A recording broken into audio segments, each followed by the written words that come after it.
Brian Silver, question. Could Ford source battery tech and powertrains from Tesla and change to Tesla connector to survive? That's a phenomenal question. How do you guys think about this? It really depends on how much battery supply Tesla has and how much demand there is for it from other people. So if Tesla can't consume all their power batteries and sell to the market, which doesn't seem to be the case, then this could be a possible option. But as long as Tesla has enough battery supply and use for their own batteries, like there's no chance that it ever happens, right?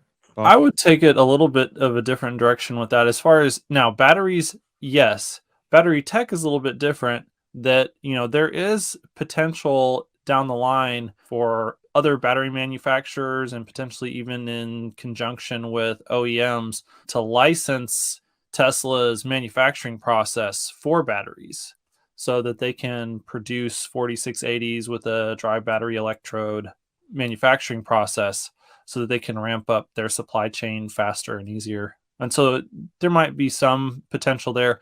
Powertrains, I think, are that's not a constraining factor.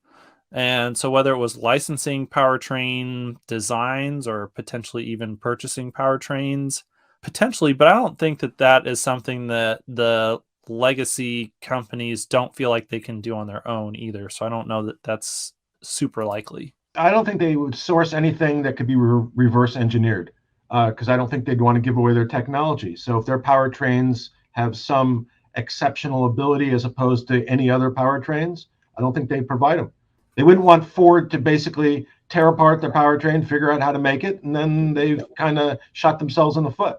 But Sandy already does that. Yeah, he tears apart their motors and then sells the OEMs the report on how they're made. Yeah, it's called taking $150,000 from R&D and buying a Tesla Model S Plaid. But unfortunately, I don't think Ford makes Tesla powertrain. What these manufacturers don't have is the engineering of the production line. That is what really is the key thing here. It's the scaling of these technologies. I think Ford can survive on their own if they make really, really hard decisions and they are okay with dramatically downsizing their company and navigating through the UAW complexities and through the dealership network complexities. If they can somehow shed the dealership network somehow, and rejigger their supply chain and also work with the UAW to not be a drag on labor, then they could make it happen. But boy, is that going to be difficult to do.